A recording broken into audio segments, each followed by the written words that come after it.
What's up guys, and welcome back to another F1 2006 video. It has been a lifetime, it feels like, since the last episode, the Turkish Grand Prix. If you haven't seen it already, I recommend you go check it out just to get up to speed with what's happening in this Career Mode Championship. There's only 3, maybe 4 rounds left tops in this season, so I'm going to try and smash through as many episodes as I can before the official release of F1 2016, which is coming out very, very soon. So, without further ado, let's get into the Italian Grand Prix, and let's see how we do. Welcome to Monza for this afternoon's qualifying session. An hour of high-speed exhilaration and excitement starts here. Oh yeah, I almost forgot to put the car setup on. That's kind of a must at this point. Those wing levels though. I can't believe it, guys. We're actually back on F1 2006 Career Mode. We are not in the stunning high-fidelity graphics of F1 2016. Oh no, this is a whole different era of F1 gaming. And here we are, rounding the final corner to potentially get ourselves out of qualifying 1. Can we do it? Up to the line, which is actually further along down the straight than what I realised. Across the line to go 7th place. And that should see us through to qualifying 2. With session 1 complete, the numbers are culled from 22 to 16. 23, 2. Oh, we go first place provisionally. We topple our teammate by over a second. And that is a fantastic start to qualifying 2. I don't know where that stacks up against my Q1 time. But at the moment, we're looking pretty good. Don't you step out on me, mister. Oh yes, that was absolutely beautiful. But according to the corner cutting police, they may have some issues with that. We're just under a 10th up on our previous best time, but this middle sector has been a bit scrappy. No, we're a 10th and a half up, so I'll take that. Heading into the final sector of this lap here, we've only got one more corner to negotiate. Massa is on a 122.7. We've got to find quite a bit of time to get near his mark. And hopefully this one is a little bit better than our banker lap, which was pretty decent to start off with, but we haven't improved on since then. Up to the line. Are we going to cement ourselves into qualifying 3? Yes, we will! 22.6. Take that, Felipe Massa. You prick. By the way, I've got nothing against Felipe Massa, but in the context of this race, I'd love to get pole position. I honestly have no idea. I have no idea where I managed to find this time, this magical time out of nowhere. It didn't feel like a great lap, but we've got provisional pole in qualifying 2 on an absolute banger of a lap. 122.6. Low downforce. It's a true winner. We'll continue with session 3 of qualifying in a few moments. We're running such little downforce that I'm even doubting whether we have wings on the car at all. That was an incredible lap. I don't know how we managed to pull that out. Like I said, it didn't feel like the greatest of laps. To be honest, when you play on F1 2006, it's not really a rewarding handling model in all honesty. But we're on the pace so far. Hopefully that can continue into qualifying 3. First there were 22, then there were 16. Now we're down to the final 10. After this session finishes, we'll know who's on pole and how the rest of the field line up behind them.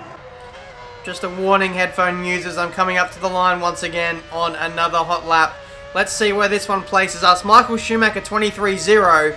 These guys aren't messing around in qualifying 3. We go 4th place, 23.3.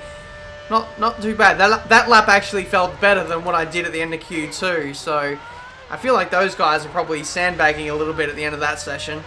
But it is funny sometimes how the qualifying sessions work. Sometimes some cars will set their fastest time in qualifying 3 when they have the most fuel on board. So I'm not too sure what the deal is there, but we are still there or thereabouts. No.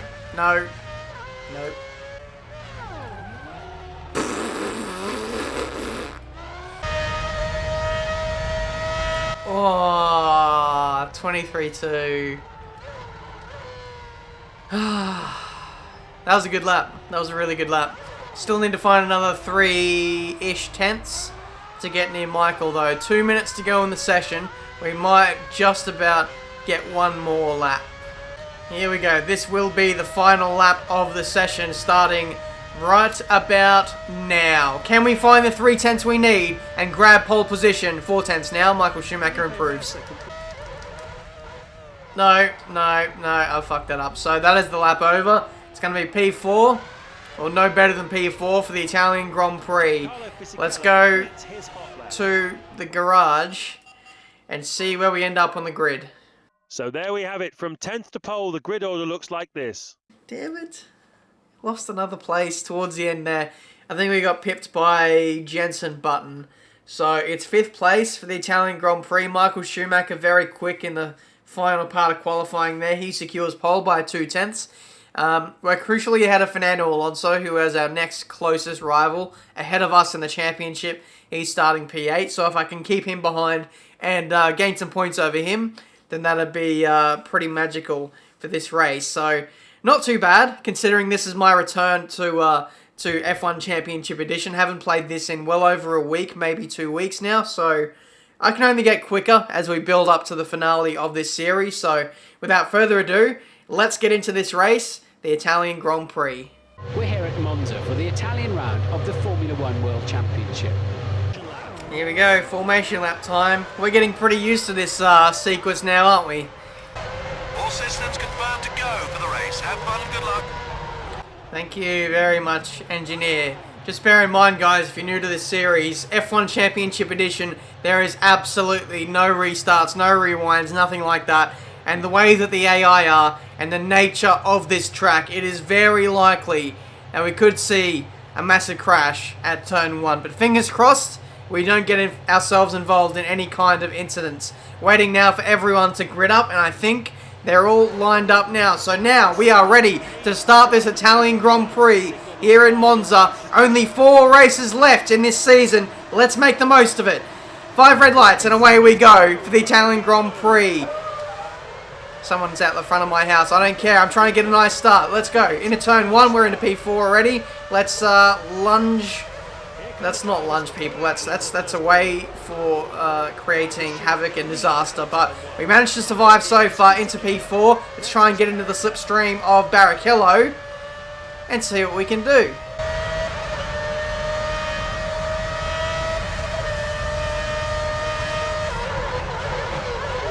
Oh, sorry, Barrichello. Sorry, I'm going to get a corner cutting penalty for that. 6 seconds. 6 seconds is very brutal. That's a lot of time to give up at the start of the race. A lot of positions as well, which are going to be very, very tough to make up. 7th place it is. That sucks. That really does suck. At least we've got Alonso behind us still, but that is really a massive momentum killer. Oh, you prick. I think I'm getting flashbacks to, what was it, the last time I was at Monza in this Career Mode Championship. If there's any positive to take out of this race so far, it's that we're actually closing in on the cars ahead, which is really nice to see. If we can get in the slipstream, though, then things will really start to turn around for us. Yellow flags are out. There's some sort of hazard in sector 3, so take it easy. No overtaking. Slipstream on the McLaren, and this is Montoya. This is going to be for P6. Look at how powerful and potent that is. Easy.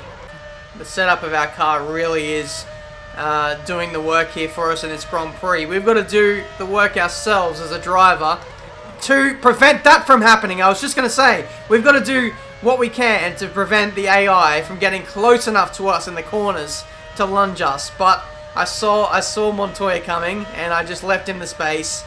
And that was a massive dive from him, by the way. I'm going to dive him back. Hello, this is turning into a nice ding-dong battle. Back into P6. We're going to expect cars to be coming in the next lap or two. And look at this, era of F1 where there's no DRS. And look at all the overtakes that are happening. Here comes Montoya once again. Please don't dive bomb me. Lap 4 of this Grand Prix. Well, cheers for knocking yourself out of the race. I thought I lost a wheel there. That's what it felt like. Ready when you are. Schedule stop at the end of this lap. Thank you. Oh, the oil was right on the exit of Parabolica there. Not Parabolica, Ascari.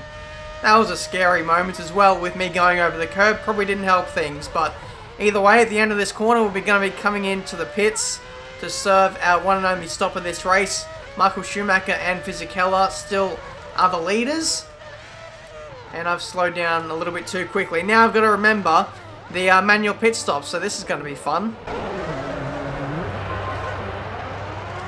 Michael Schumacher got a really slow stop there. He got held up by me on exit. So I think Fisichella is going to rejoin in the lead of this race. 8.8 second pit stop. And believe it or not, this is the first time in the series I've actually talked in the pit stops, and it's been a decent one. So let's rejoin on the track, and hopefully we've made up a few positions. Have we?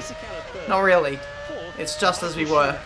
I don't like how close Alonso is. I'm going to have to block into Ascari, because this is a premium dive bomb zone for the AI, so I just had to cover him there, and I think we're going to hold on maybe just.